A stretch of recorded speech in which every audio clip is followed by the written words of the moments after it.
Welcome back, everyone. You're listening to episode 3 of our podcast series on business writing and email etiquette. I'm Yogesh, and I'm joined again by Lily, our resident communication specialist. Today's focus is a game changer: structure and clarity in business writing. Hi, listeners. I'm excited about this one. Let's be honest. How many times have you read an email or document and thought, what is this even about? Structure and clarity are what turn confusion into action. Exactly. And it doesn't matter how smart or knowledgeable you are, if your message isn't structured well, your point gets lost. So today, we'll walk through simple, powerful techniques to bring order and flow to business communication. Let's start with the golden rule. Start with the conclusion. This is especially true in business writing. Don't build suspense. Get to the point early. What's the purpose? What's the outcome? What's the ask?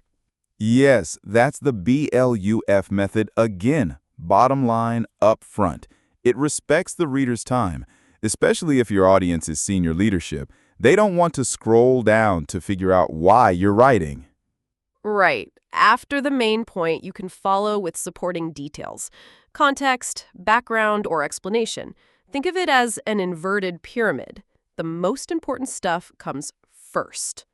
Let's break that down into a format listeners can apply immediately. I like the 3-part structure. Purpose, why are you writing? Details, what does the reader need to know? Action, what should the reader do next? Perfect structure. You can also use this in presentations, reports, even Slack messages. Let's apply it to an example. Okay, say I want to request a budget increase for a client proposal.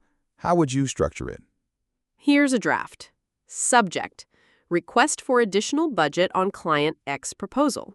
Body: hi, manager. To strengthen our proposal for client X, I recommend increasing the budget by 50,000 rupees to accommodate a market research report and custom design services. These additions will enhance our competitive edge and align with the client's expectations. Please let me know if you'd like to discuss this further. I'm happy to provide a breakdown. Best, Lily. So clean. You stated the purpose up front, gave clear justification, and provided an action path. Discussion or approval. No fluff. Exactly. Structure is clarity. And formatting also plays a role. Use headings, bullet points, bold text, and white space to guide the eye. Don't make your reader work hard to find key ideas. Yes, and don't underestimate the power of bullet points. They make complex information digestible. Like this: clear headers, concise paragraphs, logical flow, visual breaks, direct call to action. A simple list like that can make a dull message pop. And let's talk about sentence structure, too. Long, winding sentences are the enemy of clarity. Aim for one idea per sentence, vary the length, and avoid passive voice wherever possible. Let's do a live edit. I'll read a clunky sentence and you rewrite it. Ready? Challenge accepted. Okay. Due to the fact that the vendor was unable to deliver the software in a timely manner, a rescheduling of the rollout process became necessary on our end. Ooh, that's a mouthful. I'd simplify it to, the vendor's delay forced us to reschedule the software rollout. 10 words. Clear and active. That's brilliant and much easier to read. Another tip: avoid filler words like very, actually, just, or really. They don't add value. Absolutely. And don't forget paragraph breaks. Visually, blocks of text are intimidating. Aim for no more than 4 to 5 lines per paragraph. Here's a helpful test I use. Read your writing out loud. If you get tired or confused midway, your reader will too. Love that. Reading out loud is underrated. It helps spot awkward phrasing, run-on sentences, and where natural pauses should go.